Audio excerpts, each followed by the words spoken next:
Hello and welcome to Daily Reflection with Aneel Aranha. It's March 5th, 2018 today. It's a Monday and we're going to reflect on Luke chapter 4, verses 24 to 30. And Jesus said to the people in the synagogue, "Truly I tell you, no prophet is accepted in the prophet's hometown.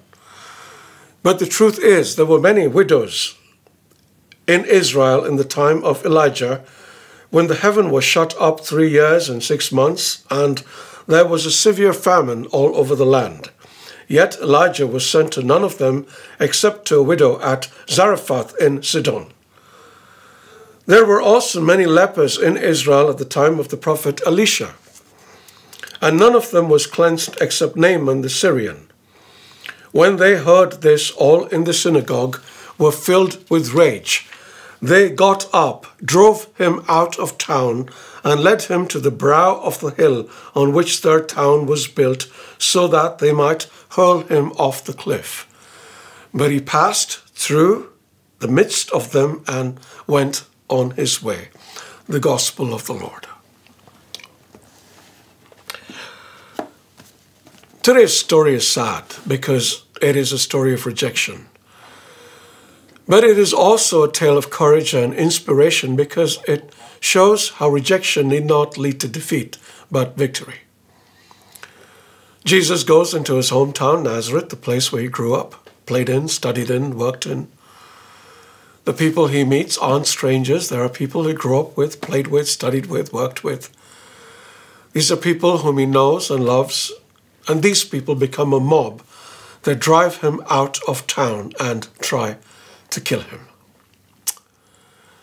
How that must have hurt. I'm sure we can all relate to this because there isn't a single one among us who hasn't faced rejection at some point in their lives. Many of us have experienced rejection several times, often from people we have been very close to, and nothing hurts more than being rejected by those we have loved. Now there are 3 reactions possible. 1, we try to hang on, hoping that the rejection somehow changes to acceptance, refusing to let go. Eventually, this becomes obsessive and ugly.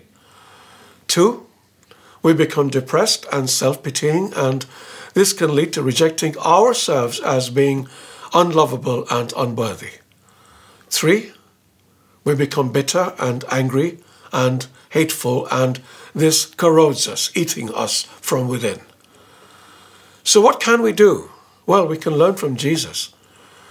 He didn't ask those who rejected him to return. He didn't even cling to them.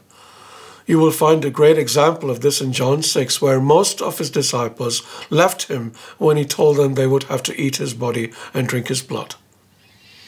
Jesus didn't get depressed either, although he probably did feel pained. And the reason was because he knew there were greater things ahead that would lift him up. And he didn't get bitter or resentful because he knew it was all part of the plan. As in this story, he moved through their midst and just continued on his way. In addition to all this, I personally find great encouragement from a prayer written by Francis of Assisi. You may know it. "Make me a channel of your peace. Where there is hatred, let me bring your love. Where there is injury, your pardon, Lord, and where there is doubt, true faith in you."